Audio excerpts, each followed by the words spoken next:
दिव्य आत्माओं को प्रणाम। आत्मा है वो कहीं ना कहीं तो आप स्वीकारते हो कि परमात्मा से जुड़ी हुई है।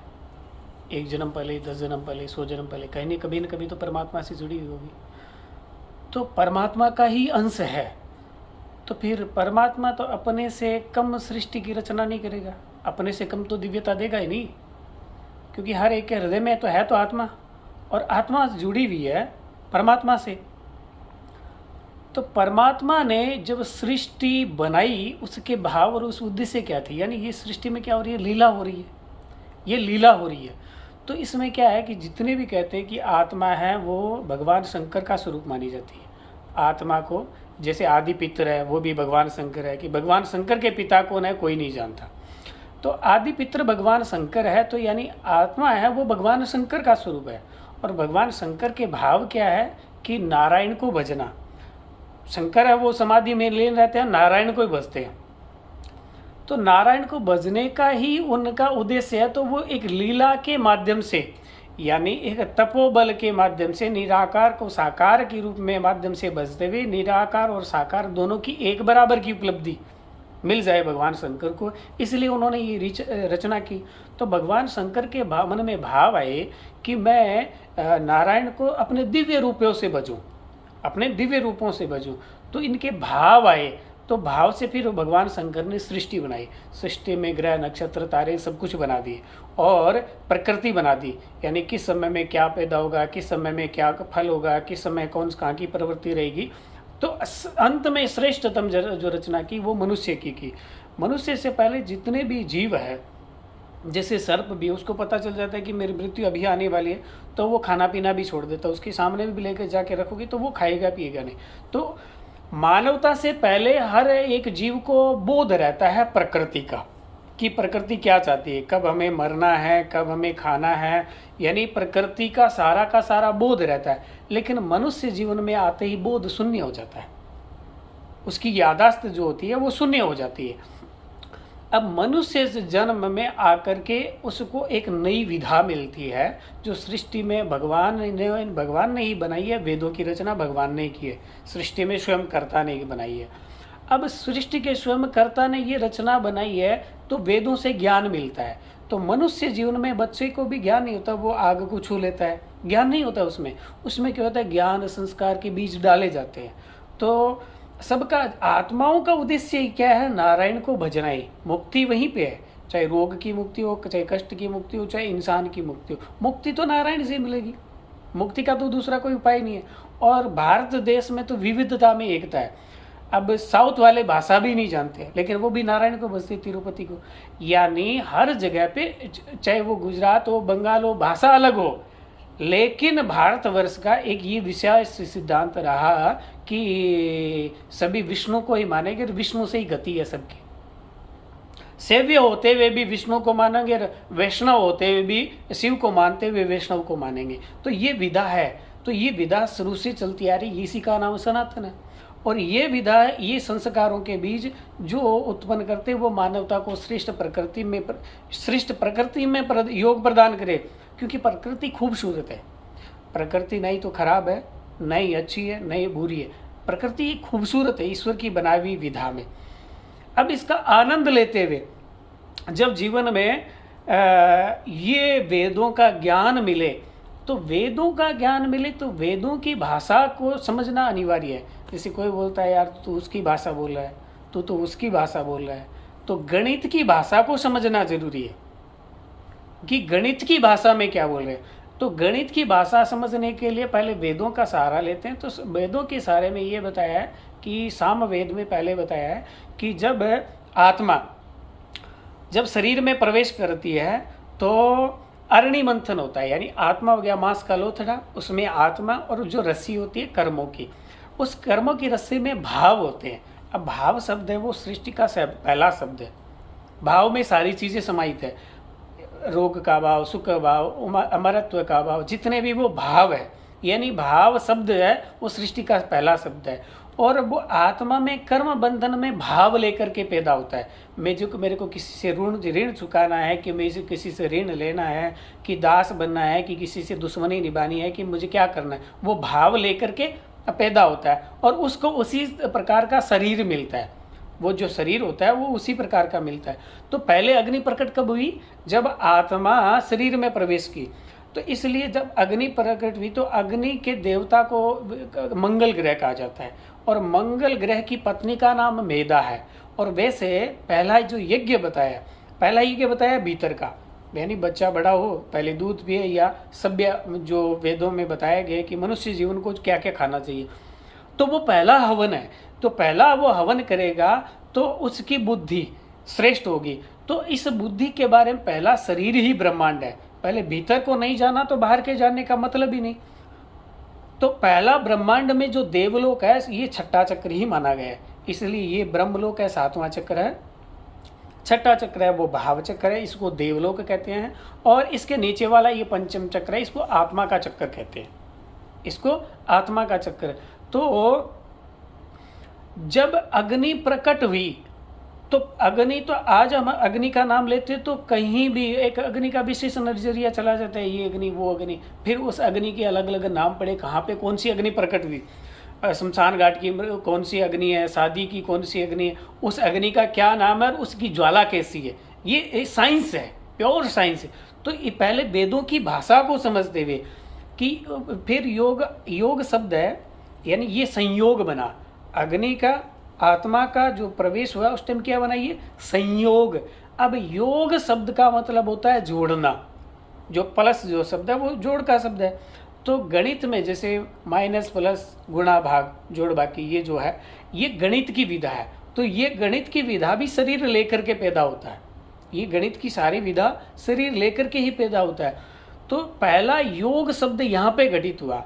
अब गणित में योग जो है वो बहुत ही महत्वपूर्ण है। तो पहले 7 चक्रों से समझ लेते हैं इसको, कि जो गणित का चक्र है वो कहाँ पे है। पहले 7 सालों में बच्चे का शरीर बनता है।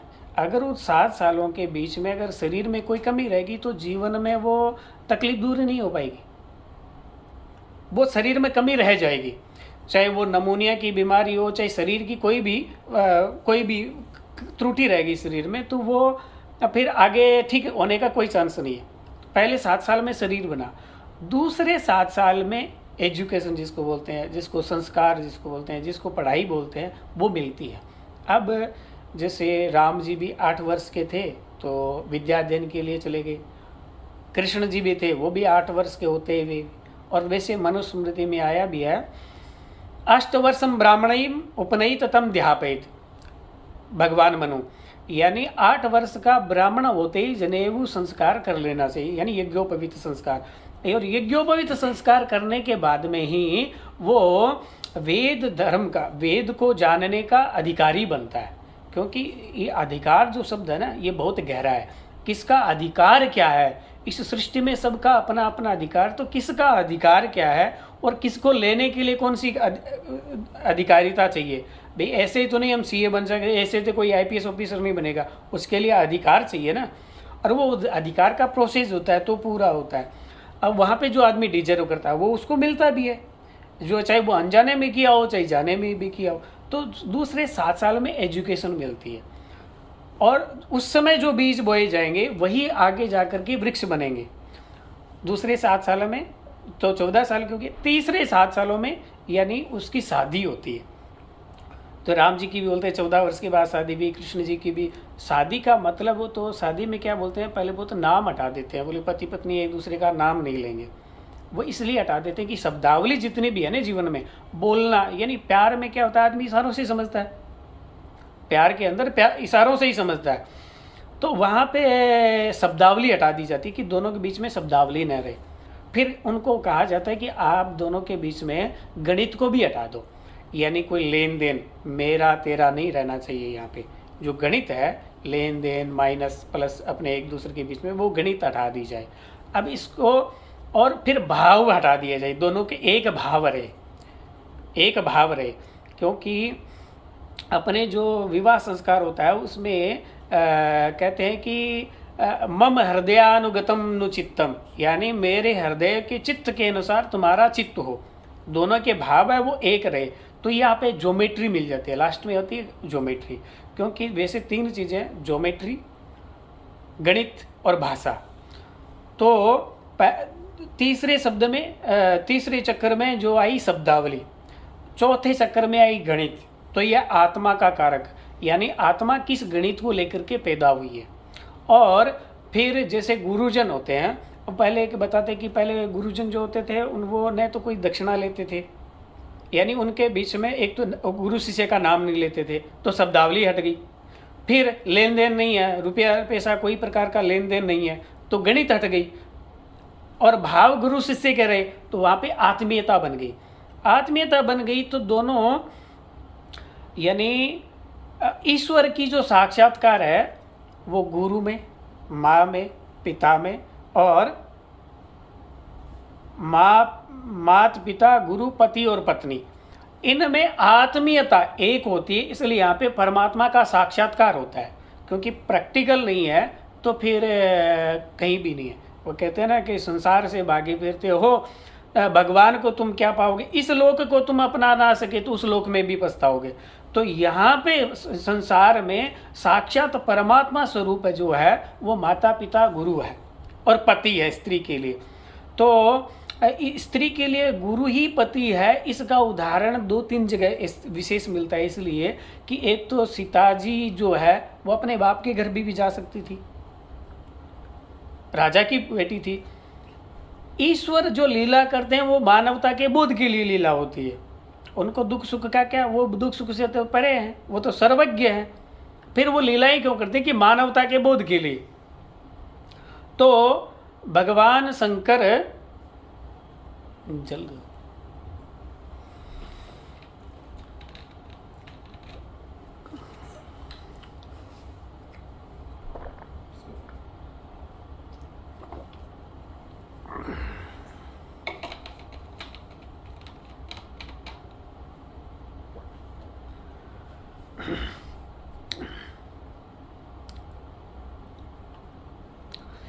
भगवान शंकर और माँ पार्वती ये तो सृष्टि के रचयिता है, इनको पता कैसे नहीं होगा। वो लीला इसलिए बनाते हैं, वो लीला इसलिए करते हैं कि मानवता को ये बोध मिले कि स्त्री के लिए पति धर्म ही श्रेष्ठतम है। तो उसके सामने ब्रह्मा विष्णु महेश भी बालक बन जाएंगे, परीक्षा लेंगे तो, अगर वो पतिव्रत धारण कर लिया है तो।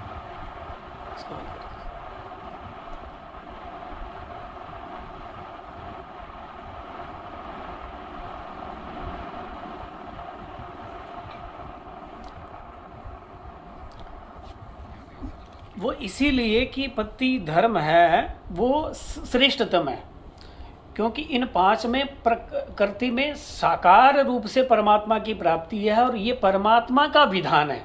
जैसे लो होता है सरकार का, वैसे ही परमात्मा का विधान है कि माता पिता गुरु और पति में मेरा साक्षात स्वरूप विराजमान है साकार रूप में, और जो इनकी सेवा करता है मैं उसके लिए तत्पर तैयार रहता हूँ, मेरे वचनों को भी तोड़ देता हूँ। तो भीष्म पिता के लिए प्रतिज्ञा ली, तो उनके लिए भी। आज जाति को तो छोड़िए, श्याम जी बर्बरिक जो है सबको पता है राक्षसी के पुत्र है, लेकिन माँ के भक्त थे। तो माँ में परमात्मा, माँ कैसी भी है कोई लेना देना नहीं। अगर माँ के प्रति आपके ईश्वर के भाव है तो उसके सामने ईश्वर भी नतमस्तक रहेगा।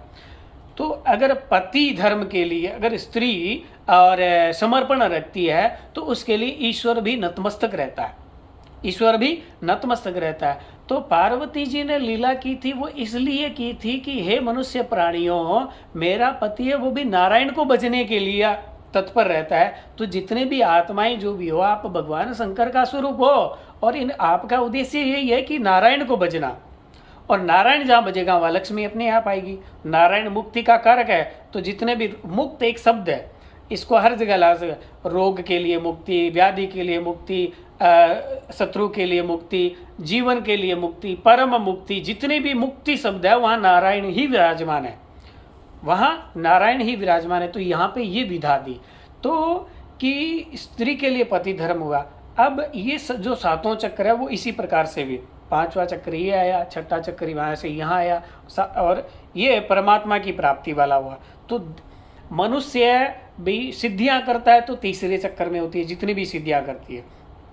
और उससे ऊपर आत्मीयता में आता है तो जिनको देवलोक को कोई इंद्र बन जाता है, कोई सिद्ध पुरुष बन करके और तपस्या करके वर्षों तक अमर रहने की, या कोई देव बन जाता है, लेकिन उनके पास बहुत सुख होता है, तो फिर वो सुखों से भी इंसान उब जाता है। और देवता भी उब जाते हैं सुखों से, केवल सुख ही सुख रहे तो उब हो जाएगी, उब हो जाएगी। तभी कहते हैं देवता लोग ज्ञान सुनने के लिए आते थे। देवता लोग, ऋषि मुनिजनों की जब कथा होती थी ना, सत्संग होता था, तो देवता लोग भी आते थे। किस लिए आते थे? उनको भी मुक्ति चाहिए, क्योंकि वो सुखों से भी उब गए हैं, तब वो परम मुक्ति की ओर जाते, तो यहाँ जाते हैं। तो छठा चक्र यहीं पे ही जागृत है। अब गणित की बात करते हैं, तो गणित अपने आप में अकाट्य है। जिसको जो शरीर मिला, जैसे सरकार के द्वारा जो चीज़, जो नियम बनाया गया वो अकाट्य रहेगा, वैसे ही जिसको जो गणित मिली है। अब गणित में क्या होता है कि 12 राशियां जिसको बोलते हैं, उनको 12 ही लगन बोलते हैं, उनको ही 12 लगन बोलते हैं। अब मान लीजिए किसी का 10 नंबर लिखा हुआ लगन है, तो उसके लगन की फ्रिक्वेंसी जो है वो उसके हिसाब से ही रहेगी, बदलेगी नहीं। जैसे मान लीजिए सरकार में एक तय हो रखा है कि यहाँ पे गवर्नमेंट हॉस्पिटल बना हुआ है, या फिर यहाँ पे ये पेट्रोल पंप बना हुआ है, तो यहाँ पे सरकारी चीज़ ही बनाएगी। यहाँ पे ये नहीं हो सकता कि 1000 करोड़ बना करके कोई नई चीज़ बना दी जाए, तो सरकार को हटाना पड़ेगा, क्योंकि वो वहाँ का वो लो है। तो वैसे ही शरीर जो बना हुआ है, शरीर की ऊर्जा जैसी है, वैसे ही वो शरीर चलेगा। अब जिसका 10 नंबर है, तो 10 नंबर का मतलब हो गया शनि। अब क्या है, शनि को कहा गया अंधेरा, तो अंधेरे में तो ज्ञान नहीं है, और शनि को कहा जाता है गधा। तो अब गधे को घी हजम नहीं होता और मीठा भी हजम नहीं होता, तो गधा भी खाएगा तो वो भी मर जाएगा। सृष्टि में जैसे शेर है, गधा है, किसी से ये नहीं ये खराब है ये अच्छा है, नहीं, सारी प्रकृति अच्छी है। भी शेर वहाँ सार करता है तो बोलिए ये तो शेर गलत हो गया, इसको गधा बोल दिया तो ये गलत हो गया, नहीं नहीं नहीं, हर प्रकार की फ्रीक्वेंसी है ये, हर प्रकार की। तो कोई चीज़ बुरी नहीं है, कोई चीज़ अच्छी नहीं है। यहाँ पे सब आनंद पूर्वक, जैसे प्रकृति में 7 रंग अलग अलग प्रकार के पुष्प होते हैं, बगिया में उसी प्रकार की प्रकृति है। लेकिन अपने आप को जानने की ये सबसे बड़ी विधा है। जिसका 10 नंबर मकर लगन आ गया, जैसे कुछ लोग हैं खेती कल्याण का काम करते हैं, बुढ़ापा आ जाता है उनको, लेकिन फिर भी वो है ना जिंदगी में कभी भी घी नहीं खा पाते। घी खाते हैं तो उसमें इतनी मेथी डालते हैं कि उनको एकदम जहर बना के फिर ही खाते हैं, मीठा उनको हजम नहीं होता। यानी उस शरीर की गणित का इतना बड़ा सिंबल है, वही जिंदगी भर चलेगा। अब आज मॉडर्न जमाने में देखेंगे तो शनि को कहते हैं पढ़ा लिखा गधा है। कुछ लोग जैसे नौकरियां करने वाली लड़कियों को और को देखेंगे आप, दिन दहाड़े सिगरेट पी रही है, किसी को भी तुतड़ा कैसे बोले, कारण ये उसमें नॉलेज नहीं है। पढ़ा लिखा गधा इसीलिए कहा जाता है, उसके पास रटत विद्या है। अभी शनि के पास अंधेरा, तो ज्ञान तो है ही नहीं, ज्ञान तो है ही नहीं। और ये उस शरीर की फ्रिक्वेंसी है। तो आप जो कह रहे हो ना, मैं की औकात उतनी ही होती है जितना उसके लगन की औकात होती है। तो अब देखिए राहुल गांधी का भी मकर लगन है, खरपति घर में जन्म गया, बोल रहे हैं पढ़ाई भी डिग्रियां भी ले ली, लेकिन कम्युनिकेशन नहीं कर सकता। इसीलिए जितने भी ये सीए पढ़े, ये जो एलएलबी करते हैं या फिर न्यायिक पालिका में काम करते हैं, जज वगैरह, उनके पास बहुत पैसा होता है, लेकिन वो कभी व्यापार नहीं कर सकते, वो कभी भी आकर के एमएलए एमपी का चुनाव नहीं लड़ सकती, उनको बोलना ही नहीं आता है, कम्युनिकेशन नहीं। क्योंकि ज्ञान है वो तो उजाला है ना, शनि तो अंधेरा है, शनि तो अंधेरा है, और वो जिंदगी भर उसी फ्रिक्वेंसी में ही जिएगा। उसमें झिझक होगी, उसमें डर भय होगा, वो आंखें मिला के बात नहीं करेगा, चुरा के बात करेगा, और कुछ समय बाद उसकी पीठ मजबूत होती है शनि की, तो पाँव मुड़ जाएंगे, वो लेंथ में नहीं चलेगा सही डायरेक्शन में। और खरपति घर में भी जन्म जाए, फिर भी उनकी बीड़ी सिगरेट पीने की आदत पड़ जाती है ना, तो वे छोड़ नहीं सकते, उनसे छूटती नहीं है। दारू की आदत पड़ गई ना, तो वो जिंदगी भर में छोड़ नहीं सकते। इसीलिए कहते हैं होश वालों को खबर क्या, बेबसी क्या चीज़ है। क्योंकि बेबस लोग होते हैं ना, वो कहते हैं यार होश वालों को क्या पता हमारी तकलीफ, वो सही बोलते हैं। वो इसीलिए बोलते हैं कि वो बेबस इसीलिए है कि उनको होश ही नहीं है, और होश को ही ज्ञान कहते हैं। होश को ही, जागने को ही, जागने का मतलब यह नींद से जागे नहीं, जीवन में सजगता आ गई, जीवन में जागे हुए हैं, वो जागना है, वही तो नॉलेज है, वही तो ज्ञान है। तो इस जैसे जिस लगन की जैसी फ्रिक्वेंसी है, और मकर के ठीक सामने में आता है सूर्य का लगन। अब सूर्य है, उसको जिसका भी सिंह लगन है, धरती पर कोई भी हो, किसी जाति से किसी धर्म से कोई लेना देना नहीं है, कोई लेना देना नहीं। अब जिसका जो लगन मिल गया, सिंह लगन मिल गया, उसको तेल हजम नहीं होगा, तेल से बनी हुई चीज़ें खाएंगे, उनका तबीयत बिगड़ जाएगा। तो पहली जो ग्रह उत्पन्न हुए वो भीतर में उत्पन्न हुए, और उन ग्रहों का नाम इसलिए दिया गया, वो एक एनर्जी है। और मोटे तौर पे कैलकुलेशन करने के लिए अपने ग्रहों के हिसाब से वो ग्रहों की हिलती है तो वो वाइब्रेशन उस हिसाब से बनता है, तो इसलिए उनको वहाँ से जोड़ दिया गया है। लेकिन पहले तो भीतर में ही सारे ग्रह हैं, भीतर में ही तो सारी एनर्जी है, भीतर में ही तो सारे कलर है। आपका अगर जिनका मकर लगन है उनको सूर्य का कलर, घी यानी सूर्य, मीठा यानी सूर्य, क्योंकि रविवार का जो व्रत करते हैं सिर्फ मीठा खाते हैं और कुछ नहीं खाते, तो रविवार, रवि यानी सूर्य। तो अब उनको जो शनि को हजम होता है वो सूर्य को हजम नहीं होगा। अब जिनका लगन सिंह लगन होगा उनको कभी भी जीवन में तेल से बनी हुई चीज़ें, काला कपड़ा सूट नहीं करेगा, उनको उनकी तबीयत बिगड़ जाएगी, क्योंकि ब्लैक रंग उसकी बॉडी की फ्रीक्वेंसी का ही नहीं है। वो जब भी कभी घुटन महसूस करेगा तो उस कलर की एनर्जी आने के बाद ही घुटन महसूस करेगा। तो वेद सबसे पहले अपने आप को जानने की विधा बनाता है, अपने आप को, कि आप इस एनर्जी में बने हो, क्योंकि आपको जो शरीर मिला है वो आपके कर्मों की बदौलत मिला है, और आपको क्या क्या कर्म करने हैं, आपको क्या क्या कर्म करने हैं। क्योंकि ज्योतिष में आते हैं तो बोले पहले भाव, तो भगवान को भी भाव से भोग लगाओ, भाव से। और भोग, अब भोग शब्द आप सुखों का भोग करने आए हो कि दुखों का भोग करने आए हो कि इंद्र पद प्राप्त करने आए हो, वो भी भोग हो गया। अब भोग से ही बुद्धि बनती, भाग्य बनता है। कैसे ऋण बने आपके, आपके भाव मिले, भाव से आप भोगों के, अब भोगों के लिए ज्ञान कहता है कि सुखों के भोग हो चाहे दुखों के भोग हो, दोनों भोग ही तकलीफ देते हैं, इसलिए उस घर को है वो अष्टम घर को तकलीफ का घर कहा गया। और उसी भोग से ऋण मिलता है। वो ऋण एक ऋण शब्द है खाली, वो अच्छा ऋण भी हो सकता है, बुरा ऋण भी हो सकता है। आपको अरबों मिलने वाला ऋण भी हो सकता है, आपको अरबों रुपए दे करके भी कुछ ना मिले, वो ऋण भी हो सकता है कि मैंने ज़िंदगी में सब कुछ ले गया लेकिन मुझे कुछ नहीं मिला, लेकिन वो ऋण लेकर के उसी ऋण से भाग्य बनता है, और उसी भाग्य से बुद्धि बनती है। तो जैसा भाग्य है वैसी ही बुद्धि, और जैसी बुद्धि होगी वैसा ही कर्म होगा, जैसी बुद्धि होगी वैसा ही कर्म होगा। तो हम ये प्री प्लानिंग लेकर के आए हैं, तो हमारा जो लगन होता है ना उसकी फ्रीक्वेंसी को जान लेना चाहिए, और फिर उसमें योग करना चाहिए। अगर शनि हो तो आपको योग विरक्ति से करना चाहिए, त्याग से करना चाहिए, संन्यास से करना चाहिए। अगर आपका वृक और तुला लगन है तो आपको शुक्र से यानी प्रेम से जोड़ना चाहिए। योग जो है प्लस जो है वो प्रेम से करना चाहिए, क्योंकि शुक्र है वो प्रेम है, अरे प्रेम प्रेम से ही जुड़ेगा।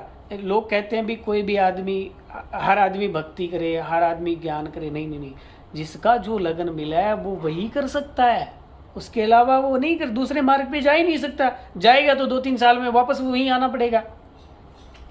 इसीलिए कहते हैं कि जितने भी मिलिट्री वाले हैं, जितने भी डॉक्टर हैं, खरबों रुपये अरबों रुपये हो, लेकिन भी वो व्यापार नहीं कर सकते, क्योंकि उसमें भाव नहीं होते। व्यापार के लिए भाव चाहिए, और भाव की गणित है वो छठे भाव की है, और शब्दावली की गणित है वो तीसरे भाव की। तो इसमें जमीन आसमान का फर्क हो ही गया।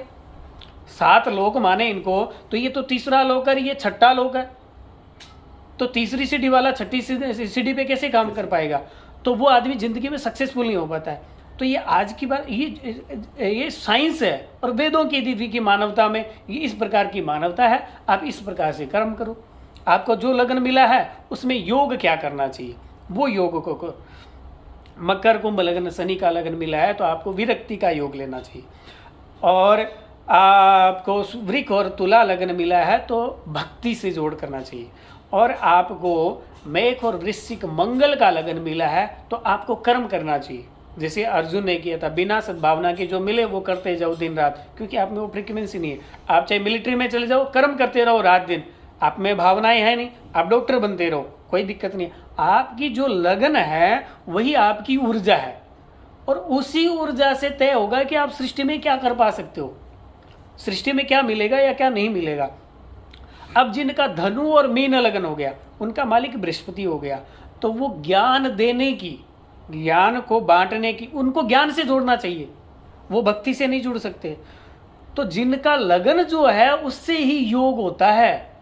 योग का मतलब व्यायाम करना ही नहीं होता है, क्योंकि जिनका 3 मिथुन लगन और कन्या लगन होगा, वो जिनके व्यायाम करेंगे तो बिगड़ जाएंगे, क्योंकि उनका स्वभाव तो बालक जैसा है, और बालक के मसल्स नहीं होते।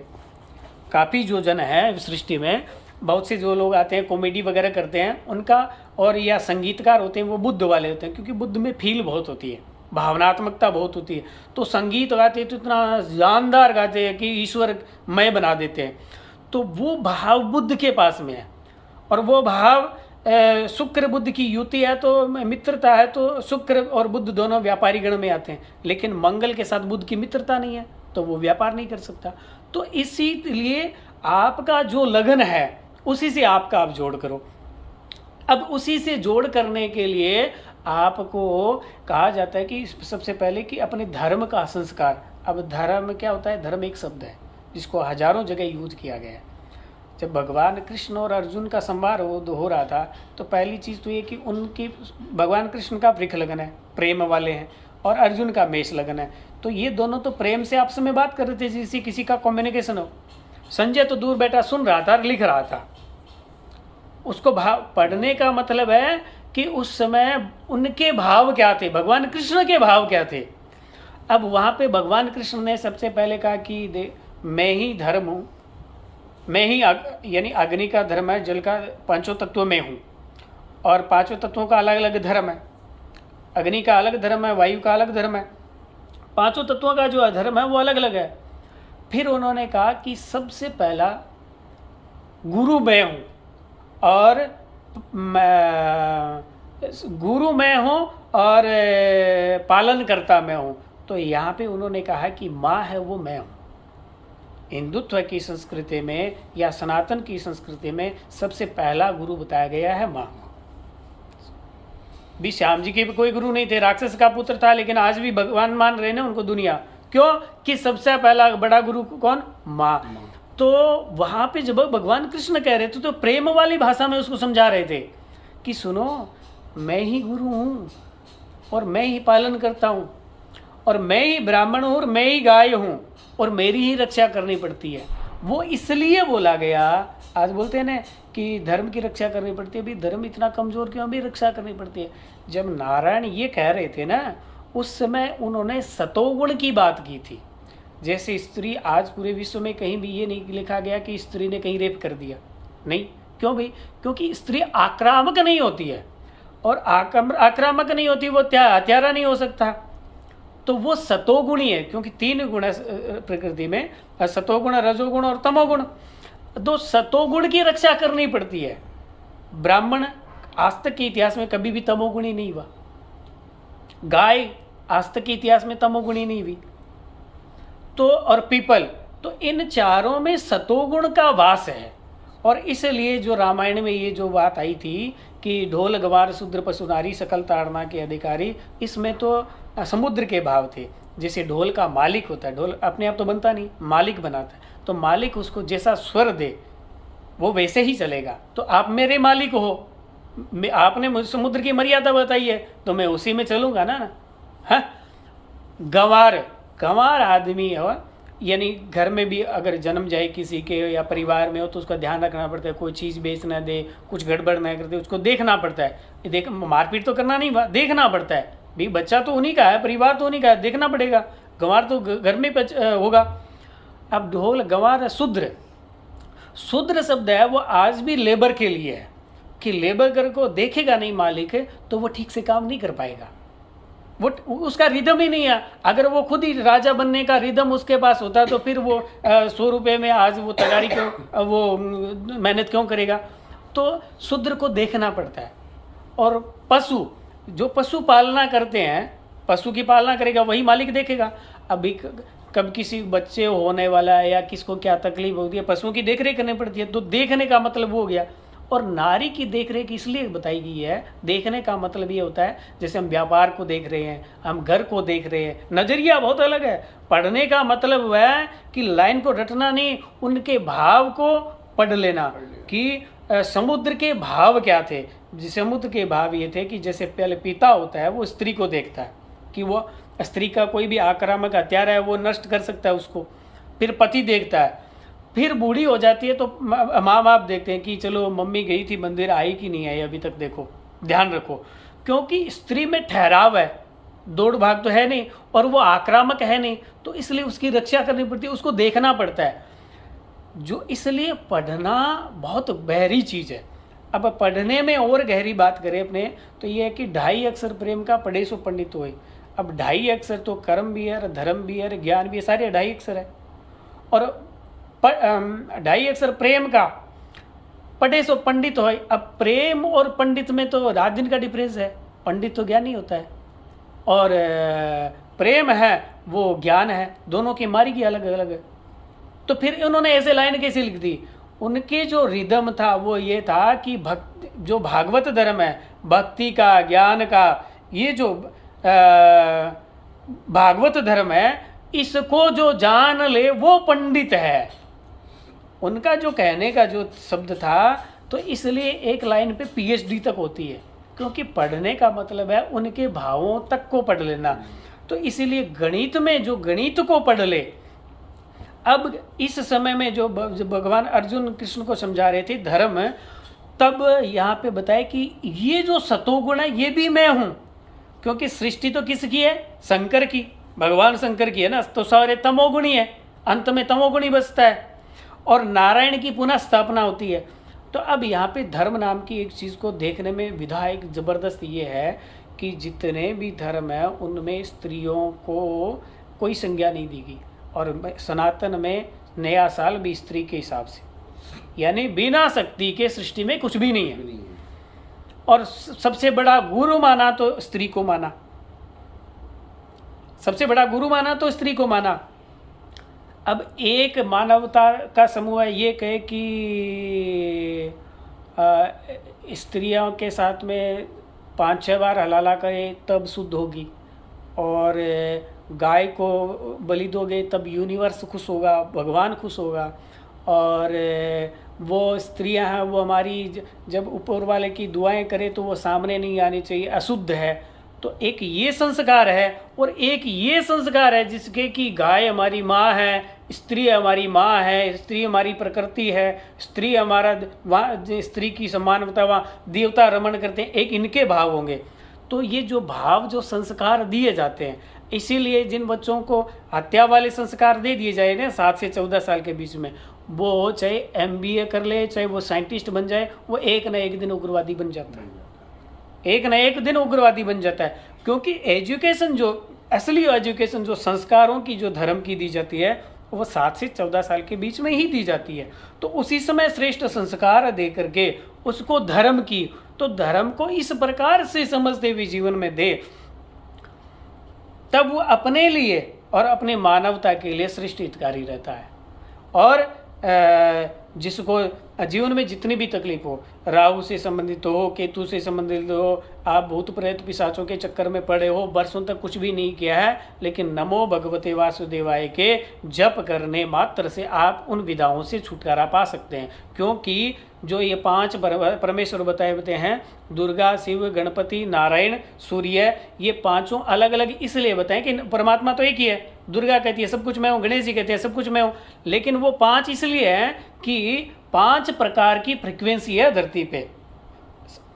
4 प्रकार के 5 तत्व है ना, 5 तत्व है, तो पांचों तत्वों के हिसाब से 5 देवता है और वही इष्ट है। तो शरीर का रिदम जिस देवता के साथ जुड़ेगा तो वो संपूर्णता को पा जाएगा, वो संपूर्णता को पा जाएगा। तो इन पांचों को भजना, यानी 5 ये पांचों परमेश्वर हैं, और जिस लगन के हिसाब से जो इष्ट निकलता है वो उसको भजता है। और नारायण को भज लिया, क्योंकि भागवत जी में लिखा गया है, भगवान शंकर से पूछा गया था कि आपको सबसे प्रिय कौन है, तो उन्होंने कहा वासुदेव प्रियो ही में। भगवान शंकर ने के ये वचन थे कि नारायणी मुझे सबसे प्यारे हैं, और मानवता के हर एक हृदय में, आत्मा में भगवान शंकर परमात्मा विराजमान है।